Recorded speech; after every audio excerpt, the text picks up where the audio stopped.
ओम नमः शिवाय। सुनते हैं शिव पुराण की आगे की कथा। नारद जी बोले, ब्रह्मन विदे प्रजानाथ महाप्राज्ञ दयानिधे, आपने भगवान शंकर तथा देवी सती के मंगलकारी सुयश का श्रवण कराया है। अब इस समय पुनः प्रेम पूर्वक उनके उत्तम यश का वर्णन कीजिए। उन शिव दंपति ने वहां रहकर कौन सा चरित्र किया था? ब्रह्मा जी ने कहा, मुने, तुम मुझसे सती और शिव के चरित्र का प्रेम से श्रवण करो। वे दोनों दंपति वहां लौकिकी गति का आश्रय ले नित्य निरंतर क्रीड़ा किया करते थे। तदंतर महादेवी सती को अपने पति शंकर का वियोग प्राप्त हुआ, ऐसा कुछ श्रेष्ठ बुद्धि वाले विद्वानों का कथन है। परंतु मुने, वास्तव में उन दोनों का परस्पर वियोग कैसे हो सकता है? क्योंकि वे दोनों वाणी और अर्थ के समान एक दूसरे से सदा मिले जुले हैं, शक्ति और शक्तिमान है तथा चित्व स्वरूप है। फिर भी उनमें लीला विषयक रुचि होने के कारण वह सब कुछ संगठित हो सकता है। सती और शिव यद्यपि ईश्वर है तो भी लौकिक रीति का अनुसरण करके वे जो जो लीलाएं करते हैं वे सब संभव है। दक्ष कन्या सती ने जब देखा कि मेरे पति ने मुझे त्याग दिया है, तब वे अपने पिता दक्ष के यज्ञ में गई और वहां भगवान शंकर का अनादर देख उन्होंने अपने शरीर को त्याग दिया। वे ही सती पुनः हिमालय के घर पार्वती के नाम से प्रकट हुई और बड़ी भारी तपस्या करके उन्होंने विवाह के द्वारा पुनः भगवान शिव को प्राप्त कर लिया। सूत जी कहते हैं, महर्षियों, ब्रह्मा जी की यह बात सुनकर नारद जी ने विधाता से शिवा और शिव के महान यश के विषय में इस प्रकार पूछा। नारद जी बोले, महाभाग विष्णु शिष्य विधाता, आप मुझे शिवा और शिव के भाव तथा आचार से संबंध रखने वाले उनके चरित्र को विस्तार पूर्वक सुनाइए। तात, भगवान शंकर के अपने प्राणों से भी प्यारी धर्म पत्नी सती का किस लिए त्याग किया? यह घटना तो मुझे बड़ी विचित्र जान पड़ती है, अंथा इसे आप अवश्य कहें। आज आपके पुत्र दक्ष के यज्ञ में भगवान शिव का अनादर कैसे हुआ और वहां पिता के यज्ञ में जाकर सती ने अपने शरीर का त्याग किस प्रकार किया? उसके बाद वहां क्या हुआ? भगवान महेश्वर ने क्या किया? ये सब बातें मुझसे कहिए, इन्हें सुनने के लिए मेरे मन में बड़ी श्रद्धा है। ब्रह्मा जी ने कहा, मेरे पुत्रों में श्रेष्ठ महाप्राज्ञ तात नारद, तुम महर्षियों के साथ बड़े प्रेम से भगवान से चंद्रमौली का यह चरित्र सुनो। श्री विष्णु आदि देवताओं से सेवित पर ब्रह्म महेश्वर को नमस्कार करके मैं उनके महान अद्भुत चरित्र का वर्णन आरंभ करता हूँ। मुने, यह सब भगवान शिव की लीला ही है। वे प्रभु अनेक प्रकार की लीला करने वाले, स्वतंत्र और निर्विकार है। देवी सती भी वैसी ही है, अन्यथा वैसा कर्म करने में कौन समर्थ हो सकता है? परमेश्वर शिव ही परब्रह्म परमात्मा है। एक समय की बात है, तीनों लोकों में विचरने वाले लीला विशारद भगवान रुद्र सती के साथ बैल पर आरूढ़ हो इस भूतल पर भ्रमण कर रहे थे। घूमते घूमते वे दंडकारण्य में आए। वहां उन्होंने लक्ष्मण सहित भगवान श्री राम को देखा, जो रावण द्वारा छल पूर्वक हरी गई अपनी प्यारी पत्नी सीता की खोज कर रहे थे। वे हाँ सीते ऐसा उच्चार स्वर से पुकारते, जहां तहां देखते और बारंबार रोते थे। उनके मन में विरह का आवेश छा गया था। सूर्यवंश में उत्पन्न वीर भूपाल दशरथ नंदन भरताग्रज श्री राम आनंद रहित हो लक्ष्मण के साथ वन में भ्रमण कर रहे थे और उनकी कांति फीकी पड़ गई थी। उस समय उदार चेता पूर्ण काम भगवान शंकर ने बड़ी प्रसन्नता के साथ उन्हें प्रणाम किया और जय जयकार करके वे दूसरी ओर चल दिए। भक्तवत्सल शंकर ने उस वन में श्री राम के सामने अपने को प्रकट नहीं किया। भगवान शिव की मोह में डालने वाली ऐसी लीला देख सती को बड़ा विस्मय हुआ। वे उनकी माया से मोहित हो उनसे इस प्रकार बोली।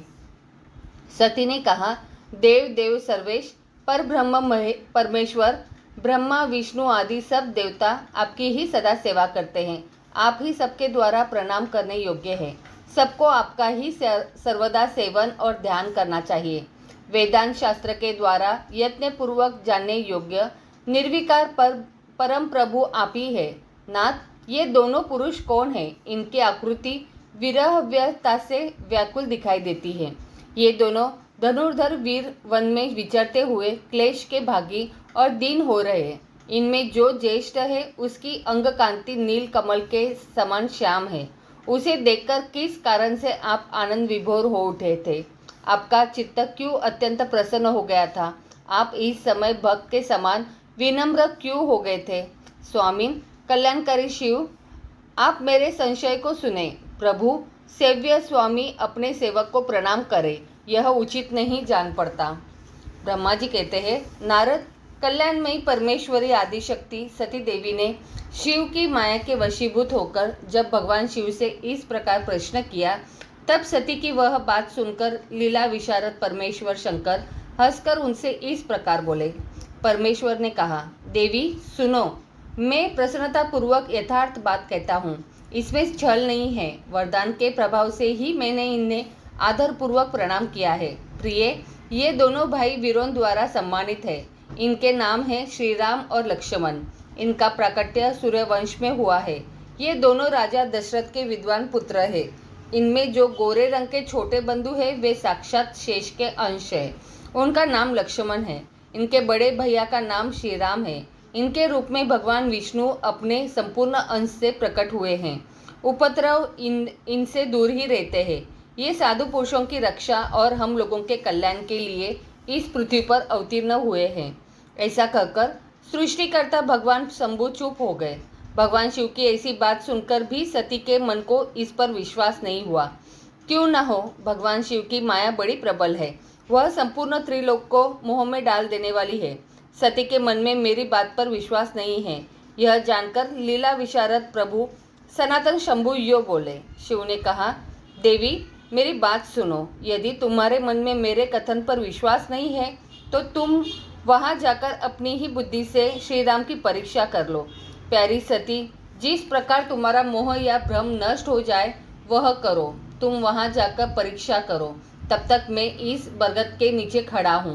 ब्रह्मा जी कहते हैं, नारद, भगवान शिव की आज्ञा से ईश्वर सती वहां गई और मन ही मन यह सोचने लगी कि मैं वनचारी राम की कैसे परीक्षा करूं।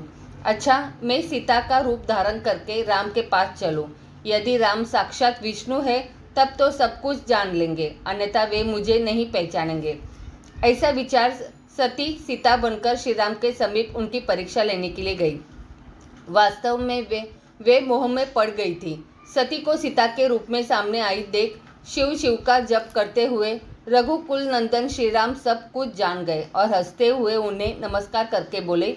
श्री राम ने पूछा, सती जी, आपको नमस्कार है। आप प्रेम पूर्वक बताएं, भगवान शंभु कहाँ गए हैं? आप पति के बिना अकेली ही इस वन में क्यों कहकर आई? देवी, आपने अपना रूप त्याग कर किस लिए यह नूतन रूप धारण किया है? मुझ पर कृपा करके इसका कारण बताइए। श्री रामचंद्र जी की यह बात सुनकर सती उस समय आश्चर्यचकित हो गई। वे शिवजी की कही हुई बात का स्मरण करके और उसे यथार्थ समझकर बहुत लज्जित हुई। श्री राम को साक्षात विष्णु जान अपने रूप को प्रकट करके मन ही मन भगवान शिव के चरणारविंदों का चिंतन कर प्रसन्नचित हुई सती उनसे इस तरह बोली। रघुनंदन, स्वतंत्र परमेश्वर भगवान शिव मेरे तथा अपने पार्षदों के साथ पृथ्वी पर भ्रमण करते हुए इस वन में आ गए थे।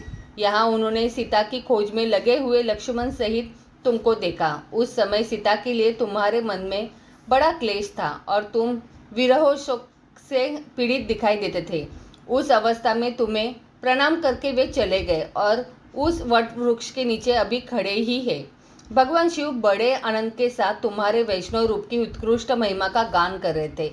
यद्यपि उन्होंने तुम्हें चतुर्भुज विष्णु के रूप में नहीं देखा तो भी तुम्हारा दर्शन करते ही वे आनंद विभोर हो गए। इस निर्मल रूप की ओर देखते हुए उन्हें बड़ा आनंद प्राप्त हुआ। इस विषय में मेरे पूछने पर भगवान शंभु ने जो बात कही उसे सुनकर मेरे मन में भ्रम उत्पन्न हो गया। अंधा राघवेंद्र, मैं उनकी आज्ञा लेकर तुम्हारी परीक्षा की है। श्री राम, अब मुझे ज्ञात हो गया कि तुम साक्षात विष्णु हो। तुम्हारी सारी प्रभुता मैंने अपनी आंखों देख ली। अब मेरा संशय दूर हो गया। तो भी महामते, तुम मेरी बात सुनो। मेरे सामने यह सच सच बताओ कि तुम भगवान शिव के भी वंदनीय कैसे हो गए। मेरे मन में यही एक संदेह है, इसे निकाल दो और शीघ्र ही मुझे पूर्ण शांति प्रदान करो। सती का यह वचन सुनकर श्री राम के नेत्र प्रफुल्ल कमल के समान खिल उठे। उन्होंने मन ही मन अपने प्रभु भगवान शिव का स्मरण किया। इससे उनके हृदय में प्रेम की बाढ़ आ गई। मुने, आज्ञा न होने के कारण वे सती के साथ भगवान शिव के निकट नहीं गए तथा मन ही मन उनकी महिमा का वर्णन करके श्री रघुनाथ जी ने सती से कहना प्रारंभ किया। श्री राम बोले, देवी, प्राचीन काल में एक समय परम स्रष्टा भगवान शंभु ने अपने परात्पर धाम में विश्वकर्मा को बुलाकर उनके द्वारा अपनी गौशाला में एक रमणीय भवन बनवाया जो बहुत ही विस्तृत था। उसमें एक श्रेष्ठ सिंहासन का भी निर्माण कराया। उस सिंहासन पर भगवान शंकर ने विश्वकर्मा द्वारा एक छत्र बनवाया जो बहुत ही दिव्य, सदा के लिए अद्भुत और परम उत्तम था। तत्पश्चात उन्होंने सब ओर से इंद्र आदि देवगणों, सिद्धों, गंधर्वों, नागादिकों तथा संपूर्ण उपदेवों को भी शीघ्र वहां बुलवाया। समस्त वेदों और आगमों को, पुत्रों सहित ब्रह्मा जी को, मुनियों को तथा अप्सराओं सहित समस्त देवियों को जो नाना प्रकार की वस्तुओं से संपन्न थी, आमंत्रित किया। इनके सिवा देवताओं, ऋषियों, सिद्धों और नागों की 16 कन्याओं को भी बुलाया जिनके हाथों में मांगलिक वस्तुएं थी। मुने वीणा, मृदंग आदि नाना प्रकार के वाद्यों को बजवाकर सुंदर गीतों द्वारा महान उत्सव रचाया। संपूर्ण औषधियों के साथ राज्याभिषेक योग्य द्रव्य एकत्र किए गए। प्रत्यक्ष तीर्थों के जलों से भरे हुए 5 कलश भी मंगवाए गए।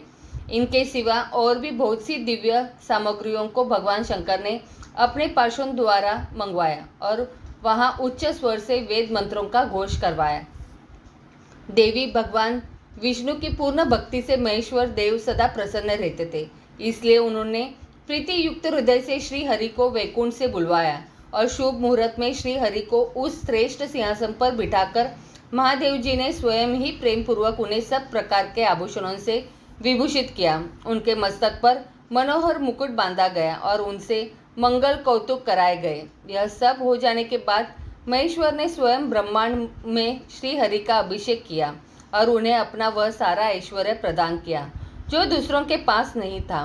तदंतर स्वतंत्र ईश्वर भक्त वत्सल शंभु ने श्री हरि का स्तवन किया और अपनी पराधीनता को सर्वत्र प्रसिद्ध करते हुए वे लोककर्ता ब्रह्मा से इस प्रकार बोले। महेश्वर ने कहा, लोकेश, आज से मेरी आज्ञा के अनुसार ये विष्णु हरि स्वयं मेरे वंदनीय हो गए। इस बात को सभी सुन रहे। तात, तुम संपूर्ण देवता आदि के साथ इन श्री हरि को प्रणाम करो और ये वेद मेरी आज्ञा से मेरी ही तरह इन श्री हरि का वर्णन करें। श्री रामचंद्र जी कहते हैं, देवी, भगवान विष्णु की शिव भक्ति देखकर प्रसन्नचित हुए वरदायक भक्त वत्सल रुद्रदेव ने उपयुक्त बात कहकर स्वयं ही श्री गरुड़ ध्वज को प्रणाम किया। तदंतर ब्रह्मा आदि देवताओं, मुनियों और सिद्ध आदि ने भी उस समय श्री हरि की वंदना की। इसके बाद अत्यंत प्रसन्न हुए भक्त वत्सल महेश्वर ने देवताओं के समक्ष श्री हरि को बड़े बड़े वर प्रदान किए। महेश बोले, हरे, तुम मेरी आज्ञा से संपूर्ण लोगों के कर्ता, पालक और संहारक हो। धर्म, अर्थ और काम के दाता तथा दुर्नीति अथवा अन्याय करने वाले दुष्टों को दंड देने वाले हो। महान बल पराक्रम से संपन्न जगत पूज्य जगदीश्वर बने रहो। समारांगन में तुम कहीं भी जीते नहीं जा सकोगे। मुझसे भी तुम कभी पराजित नहीं होगे। तुम मुझसे मेरी दी हुई 3 प्रकार की शक्तियाँ ग्रहण करो। एक तो इच्छा आदि की सिद्धि, दूसरी नाना प्रकार की लीलाओं की प्रकट करने की शक्ति और तीसरी तीनों लोकों में नित्य स्वतंत्रता। हरे, जो तुमसे द्वेष करने वाले हैं वे निश्चय ही मेरे द्वारा प्रयत्न पूर्वक दंडनीय होंगे। विष्णु, मैं तुम्हारे भक्तों को उत्तम मोक्ष प्रदान करूंगा। तुम इस माया को भी ग्रहण करो जिसका निवारण करना देवता आदि के लिए भी कठिन है तथा जिससे मोहित होने पर यह विश्व जड़ रूप हो जाएगा। हरे, तुम मेरी बाई भुजा हो और विधाता दाहिनी भुजा है। तुम इन विधाता के भी उत्पादक और पालक होगे। मेरा हृदय जो रुद्र है वही मैं हूँ, इसमें संशय नहीं है। वह रुद्र तुम्हारा और ब्रह्मा आदि देवताओं का भी निश्चय ही पूज्य है।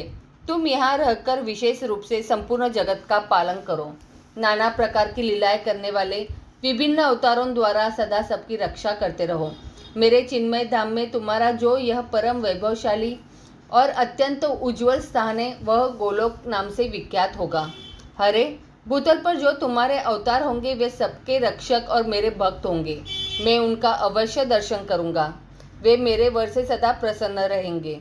श्री रामचंद्र जी कहते हैं, देवी, इस प्रकार श्री हरि को अपना अखंड ऐश्वर्य सौंपकर उमा वल्लभ भगवान हर स्वयं कैलाश पर्वत पर रहते हुए अपने पार्षदों के साथ स्वच्छंद क्रीड़ा करते रहे। तभी से भगवान लक्ष्मीपति वहाँ गोप वेश धारण करके आए और गोप गोपी तथा गौओं के अधिपति होकर बड़ी प्रसन्नता के साथ रहने लगे। वे श्री विष्णु प्रसन्नचित्त हो समस्त जगत की रक्षा करने लगे। वे शिव की आज्ञा से नाना प्रकार के अवतार ग्रहण करके जगत का पालन करते हैं। इस समय वे ही श्री हरि भगवान शंकर की आज्ञा से 4 भाइयों के रूप में अवतीर्ण हुए हैं। उन चारों भाइयों में से सबसे बड़ा मैं राम हूँ, दूसरे भरत है, तीसरे लक्ष्मण है और चौथे भाई शत्रुघ्न है। देवी, मैं पिता की आज्ञा से सीता और लक्ष्मण के साथ वन में आया था। यहाँ किसी निशाचरन ने मेरी पत्नी सीता को हर लिया है और मैं विरही होकर भाई के साथ इस वन में अपनी प्रिया का अन्वेषण करता हूँ। अब आपका दर्शन प्राप्त हो गया, तब सर्वथा मेरा कुशल मंगल ही होगा। माँ सती, आपकी कृपा से ऐसा होने में कोई संदेह नहीं है। देवी, निश्चय ही आपकी ओर से मुझे सीता की प्राप्ति विषयक वर प्राप्त होगा। आपके अनुग्रह से उस दुख देने वाले पापी राक्षस को मारकर मैं सीता को अवश्य प्राप्त करूंगा। आज मेरा महान सौभाग्य है जो आप दोनों ने मुझ पर कृपा की। जिस पर आप दोनों दयालु हो जाए वह पुरुष धन्य और श्रेष्ठ है। इस प्रकार बहुत सी बातें कहकर कल्याणमयी सती देवी को प्रणाम करके रघुकुल शिरोमणि श्री राम उनकी आज्ञा से उस वन में विचरने लगे। पवित्र हृदय वाले श्री राम की यह बात सुनकर सती मन ही मन शिव भक्त परायण रघुनाथ जी की प्रशंसा करती हुई बहुत प्रसन्न हुई, पर अपने कर्म को याद करके उनके मन में बड़ा शोक हुआ। उनकी अंगकांति फीकी पड़ गई। वे उदास होकर शिवजी के पास लौटी। मार्ग में जाती हुई देवी सती बारंबार चिंता करने लगी कि मैंने भगवान शिव की बात नहीं मानी और श्री राम के प्रति कुत्सित बुद्धि कर ली। अब शंकर जी के पास जाकर उन्हें क्या उत्तर दूंगी। इस प्रकार बारंबार विचार करके उन्हें उस समय बड़ा पश्चाताप हुआ। शिव के समीप जाकर सती ने उन्हें मन ही मन प्रणाम किया। उनके मुख पर विषाद छा रहा था। वे शोक से व्याकुल और निस्तेज हो गई थी। सती को दुखी देख भगवान हर ने उनका कुशल समाचार पूछा और प्रेम पूर्वक कहा, तुमने किस प्रकार परीक्षा ली। उनकी यह बात सुनकर सती मस्तक झुकाए उनके पास खड़ी हो गई। उनका मन शोक और विषाद में डूबा हुआ था। भगवान महेश्वर ने ध्यान लगाकर सती का सारा चरित्र जान लिया और उन्हें मन से त्याग दिया। वेद धर्म का प्रतिपालन करने वाले परमेश्वर शिव ने अपनी पहली की हुई प्रतिज्ञा को नष्ट नहीं होने दिया। सती का मन से त्याग करके वे अपने निवासभूत कैलाश पर्वत पर चले गए। मार्ग में महेश्वर और सती को सुनाते हुए आकाशवाणी बोली, परमेश्वर, तुम धन्य हो और तुम्हारी यह प्रतिज्ञा भी धन्य है। तीनों लोकों में तुम्हारे जैसा महायोगी और महाप्रभु दूसरा कोई नहीं है। वह आकाशवाणी सुनकर देवी सती की कांति फीकी पड़ गई। उन्होंने भगवान शिव से पूछा, नाथ, मेरे परमेश्वर, आपने कौन सी प्रतिज्ञा की है, बताइए। सती के इस प्रकार पूछने पर भी उनका हित चाहने वाले प्रभु ने पहले अपने विवाह के विषय में भगवान विष्णु के सामने जो प्रतिज्ञा की थी उसे नहीं बताया। मुने, उस समय सती ने अपने प्राण वल्लभ पति भगवान शिव का ध्यान करके उस समस्त कारण को जान लिया जिससे उनके प्रियतम ने उन्हें त्याग दिया था। शंभु ने मेरा त्याग कर दिया, इस बात को जानकर दक्ष कन्या सती शीघ्र ही अत्यंत शोक में डूब गई और बारंबार सिसकने लगी। सती के मनोभाव को जानकर शिव ने उनके लिए जो प्रतिज्ञा की थी उसे गुप्त ही रखा और वे दूसरी बहुत सी कथाएं कहने लगी। नाना प्रकार की कथाएं कहते हुए वे सती के साथ कैलाश पर जा पहुँचे और श्रेष्ठ आसन पर स्थित हो चित्तवृत्तियों के निरोध पूर्वक समाधि लगा अपने स्वरूप का ध्यान करने लगे। सती मन में अत्यंत विषाद ले अपने उस ध्यान में रहने लगी। मुने, शिवा और शिव के उस चरित्र को कोई नहीं जानता था। महामुने, स्वेच्छा से शरीर धारण करके लोक लीला का अनुसरण करने वाले उन दोनों प्रभुओं का इस प्रकार वहां रहते हुए दीर्घ काल व्यतीत हो गया। तत्पश्चात उत्तम लीला करने वाले महादेव जी ने ध्यान तोड़ा। यह जानकर जगदम्बा सती वहां आई और उन्होंने व्यतीत हृदय से शिव के चरणों में प्रणाम किया। उदार चेता शंभू ने उन्हें अपने सामने बैठने के लिए आसन दिया और बड़े प्रेम से बहुत सी मनोरम कथाएं कही। उन्होंने वैसे ही लीला करके सती के शोक को तत्काल दूर कर दिया। वे पूर्ववत सुखी हो गई। फिर भी शिव ने अपनी प्रतिज्ञा को नहीं छोड़ा। तात परमेश्वर शिव के विषय में यह कोई आश्चर्य की बात नहीं समझनी चाहिए। मुनि लोग शिवा और शिव की ऐसी ही कथा कहते हैं। कुछ मनुष्य उन दोनों में वियोग मानते हैं, परंतु उनमें वियोग कैसे संभव है? शिवा और शिव के चरित्र को वास्तविक रूप से कौन जानता है? वे दोनों सदा अपनी इच्छा से खेलते और भांति भांति की लीलाएं करते हैं। सती और शिव वाणी और अर्थ की भांति एक दूसरे से नित्य संयुक्त है। उन दोनों में वियोग होना असंभव है। उनकी इच्छा से ही उनमें लीला वियोग हो सकता है। आगे की कथा अगले अध्याय में। तो बोलो प्रेम से हर हर महादेव।